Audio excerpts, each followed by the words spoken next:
Professor Marla, we'll just start it with a candid introduction about yourselves, about your passion, and how you ended up becoming a professor at Yale University. Wow, amazing. So first, it's such a great opportunity to speak to all of you. I'm very excited. I am talking to you from New Haven, Connecticut. So yes, I've been a professor here for almost 15 years. But I very much remember why I wanted to do this when I was a kid. And so when I was kind of your age, I saw a launch on TV, just on a very small screen, of the space shuttle. So that was a long time ago, but it was the space shuttle. And I don't know what it was. I just got very inspired and excited and decided I wanted to do that, even though I didn't know what that really meant. And so when I was in high school, I studied physics and math and really enjoyed it. I liked math. And so when I went to college, I knew I wanted to do astronomy or rocket science of some sort. In order to be able to pay for college, I became an engineer for a couple years. And so in engineering, I was able to get better scholarships, but still knowing that that was something I could do astronomy through. And then continued on and was actually very lucky to be able to do my PhD. So after college, you can continue doing research and work to get a PhD, and then began my faculty job here a long time ago. And so my job is I get to do research. So I get to ask questions about how galaxies form or how does the universe work. That's part of my job. I get to mentor students who are just learning how to do research. And then I also teach classes. And so some of my classes are to students who want to be scientists. Some of the classes I teach are to students who don't want to be scientists. And those are sort of fun to be able to chat with students who aren't very interested in science and try and at least get them excited about it. And so I have lots of different kinds of jobs. Even though I am just a professor, I have lots of different things that I do each day. That's wonderful.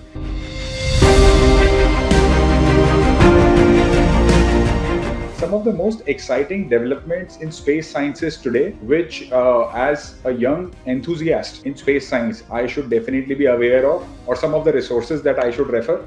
That's a good question. So it's overwhelming how much is online at this point in terms of like things to learn and that sort of thing.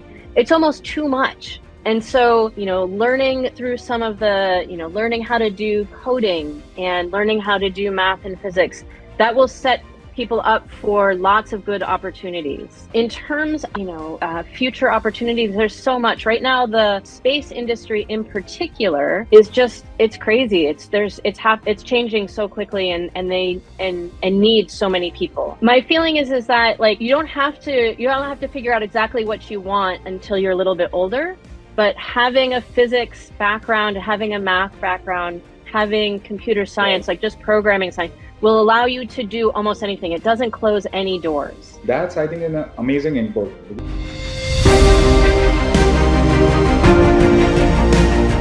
If I actually have to talk about future of space exploration and students planning to be, aiming some of their careers in this, how do you see role of technology training companies like us or private space companies evolving in next decade? And what role will they play in shaping careers and creating these aspirations in these children? That's a good question. The role of private companies is really remarkable how much it's changing. So before, just even 5 years ago, not very long ago to me at least, it was only country, going to your country's space, NASA or some other country. That's the only way to do things. It's go through high school and college and be hired by a private company almost anywhere in the world. And so in some ways it is democratizing who has access to space and who can work in those fields, which is really exciting. I think the flip side of that is that it's just kind of feels like things are happening so quickly, it's hard to keep up and it's hard to know what's going to happen next. And so I think you guys have an amazing opportunity to shape and sort of in your own image make what space is going to look like, because things are changing so fast. By the time 5 years now, 10 years from now, we're gonna look back on now and think, wow, things were so different back then. Absolutely. So I think that whole ecosystem is developing with private players' interference, and we take a lot of onus in creating that aspiration in the young ones. Yeah. That's amazing. How can students engage with research or projects that are associated with real world applications in space and astronomy? So good. So I only know in astronomy. So, I teach some of the rocket science stuff, but I mostly do the astro stuff. And there are a lot of good resources online. I can provide a couple of links maybe afterwards we chat, we can provide them. So things like there's a website where students who are studying astrophysics, what they will do is they'll take a new recent big discovery, and they will write it up so that it can be understood by someone who doesn't have a lot of physics. So that it'll be written by students who are doing astronomy for high school students and for middle school students. That's called Astrobyte. So that's a great place. There's a lot of places that have online resources for studying computer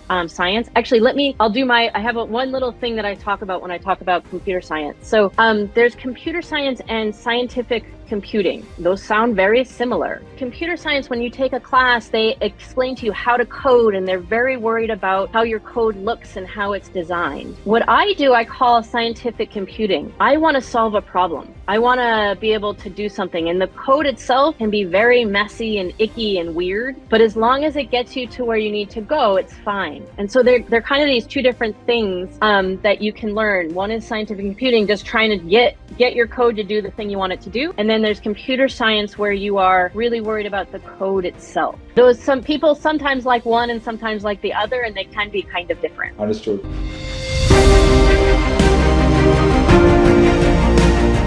How do scientists study dark matter when it's invisible? So we can study it from an indirect, what its effects are on. So for example, there are a whole bunch of stars that are moving. So if we have stars that are moving, really if there isn't mass to hold them together, they should just fly apart. And so by studying the motion of stars, how fast they're moving, we can compare that to how much light there is, and we can measure how much dark matter there is. And so we can measure the indirect effects on it. That tells us how much there is. What it actually is, we have to come up with ideas and then test them. So, maybe dark matter is this, and then it has some prediction, and then we test it and we're like, nope. And then you go to the next one. Well, maybe it could be like this and it would have some prediction. Nope. And so you just kind of go through the list and try and figure out what it could be by crossing off what it is not. That's an interesting insight. I think that's a learning for me as well.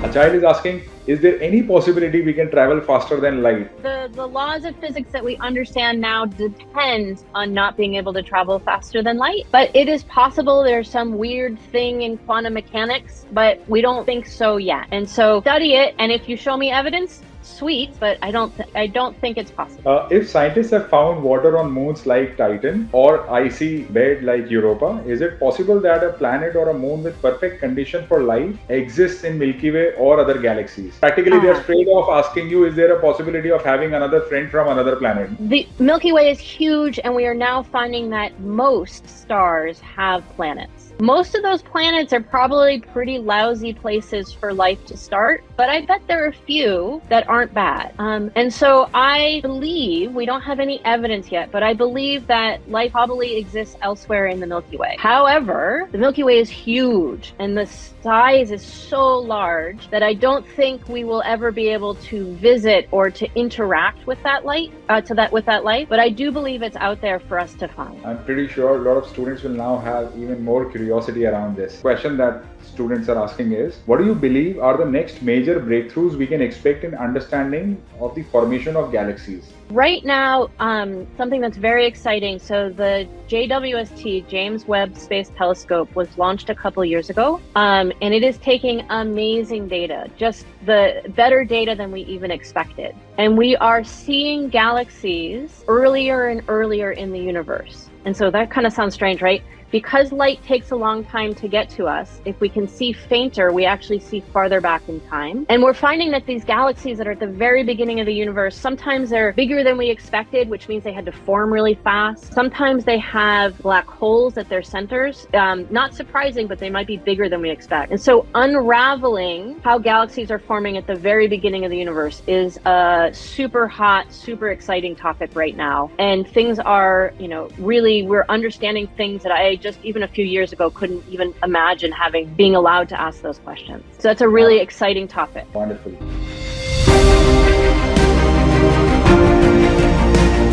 I have one more question, and that is coming from my own personal experience. As an astronomy enthusiast myself, one of the challenges that I see that astronomy works at night.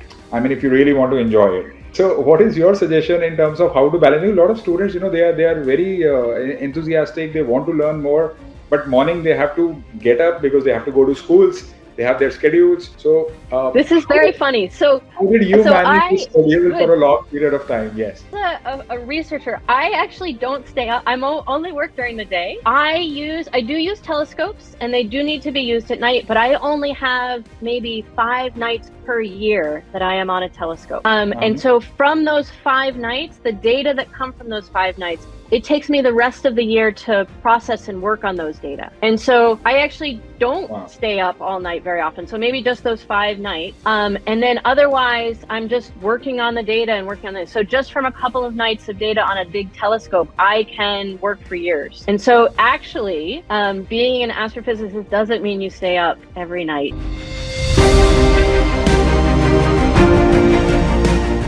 And in the laboratory, in Lab of Future, some of them have been doing this course on space and astronomy. They're creating their own telescopes. So now I would just make a request to these kids, while you are making these telescopes, try to understand and try to observe more of those celestial bodies that you have been chasing from some time. It's going to give you more excitement around this topic. I can actually control some of those telescopes from my laptop, from a specific room that is designed just to do things remotely here. And so sometimes we don't even go to the telescopes while we are using them. That's wonderful. And how exciting is that? Like while operating it, so there are two things. One is you get excited because you're actually working on a mechanical machinery to observe. But I think the imagery and the data that you get over the systems and controlling it from the systems is better for research purposes. It's going on with particularly a telescope. So what happens is these telescopes have a system where you ask for time, you propose, and you say, I have this really awesome idea, I want to test it. And the way I will test it is with this one night, give me one night on this one telescope. Now, there are 10 other people asking for that night as well. And so you write a compelling, a persuasive argument. And then there's a committee of people that read all of those arguments. And they say, these arguments are all excellent, but this one, with one night of time, they will be able to answer this question. And then you're given that night, and you have that one night to be able to solve it. And so you prepare for weeks for that night, and then you're really excited to get the data because you know it's going to answer a particular question. That's wonderful. That's wonderful.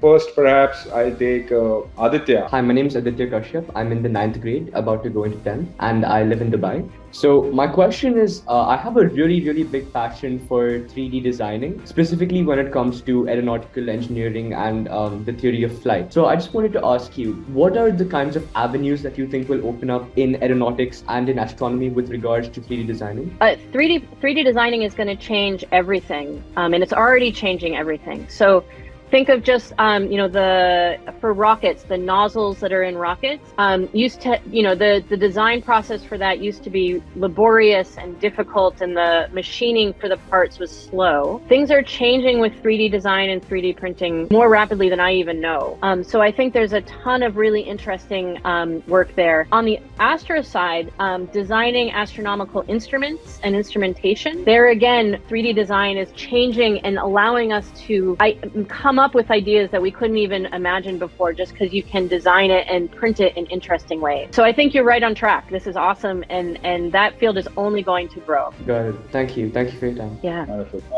Andre Sade, you can unmute and ask your question. How do telescopes get the images even though the galaxies and planets and stars are thousands of light years away? We use telescopes because galaxies are so faint, and you can't, it's very difficult to see them just when you look up in the sky. So imagine our eyes are a few centimeters. They're collecting all of the light that lands on our eyes. A telescope is like a gigantic eye, and so our telescopes are tens of meters across. Imagine your eyeball being 10 meters across. That's huge. It gathers more light, and so we can see fainter. And being able to see fainter means we can see these very faint galaxies that are in the sky. And so bigger really just means a bigger eye. I, for a moment, just imagined if human species had 10 meters wide eye, or that would be so interesting. some species somewhere in some planet in some galaxy might be having that kind of physiological, physical being. Wonderful. That's awesome. Next, I would like to give this opportunity to Ishita. I'm Ishita. So I just wanted to know, when you spoke about computer science, did you take computer science to become an astrophysicist? Because I'm looking forward to becoming a computational astrophysicist. And I know it centers around mostly programming, but the issue here is like the syllabus of computer science, like only 20% of it is like programming and like 80% is like theory. So do you think like I should take computer science for higher studies? Like, is it necessary? I took no computer science classes, and I taught myself computing at some level. My first real class was when I was in graduate school. To do computational astrophysics or computational physics, in fact, computer science, although it can be useful, doesn't directly speak to the work that you'll be doing. Knowing Python computing is good, but the theory part actually isn't quite as useful because, again, it's more scientific computing rather than computer science. And so it doesn't hurt, but it's not critical to the career path. Hope, Ishita, you got the answer. One more question I'll take is from Anahita. What inspired you to do this? I just get very inspired about thinking about where we come from and how just the whole universe works. That was my inspiration. But then as I started doing it, I enjoyed it. And so I truly love my job. I really enjoy doing research. And so I think even if I was just inspired, but it wasn't very much fun as I was getting into it, I may have stopped. But the combination of both being inspired by what I learn and enjoying it really is quite a powerful combination. There is one very interesting question. If by any chance you would not have been able to make this as a career, then what would you have done instead? Oh my gosh, 100 things. Let's see. So I would totally have done genetic. Maybe I would have done geology. Geology is pretty awesome. What else would I have done? There's so many cool things to do. I need like 5 more lives to do all of those things. I think the only thing I couldn't have done was become a doctor because I'm a little squeamish around doing some of those things. And so that would have been difficult. But otherwise, I would have done 100 different things as well. That's wonderful. So next chance I'm giving to Hridayesh. My name's Hridayesh. I'm a grade 10 student currently in Oman. And I just had this question, which I've had since I was in 8th grade, because I cannot decide whether I should take aerospace engineering or if I should go research in physics, because honestly I'm interested in both. I am doing a bit of research in microplastics involving spectroscopy, etc. But at the same time, I also love rocket design and aerospace. So what would you suggest? That's a good question. So I would go back and both are probably great options. So in some sense, you don't have a wrong choice. It's really, I think what I hear is that you sort of engineering versus research. And again, getting experience in both and learning how your brain works. Do you like to solve problems that are given to you, or do you like to come up with the problems themselves? And so solving the problems that are given to you is more engineering. Coming up with the questions is more research. And it's hard to know who you are without having experience in both a little bit. And so trying to get as many different kinds of experiences while you're young and figuring out, if you have a bad experience, that's lovely, right? That means that you now know what you don't want to do. And so being open to all those different kind of things is important. And hopefully you'll be able to do a little bit of everything before you really have to make a decision. Wonderful. Thank you so much, everyone, for joining. All the best, everyone. Professor Marla, on that note, let's take a sign off from today's meeting and I'll connect with you again. Awesome. Thank you so much, everybody.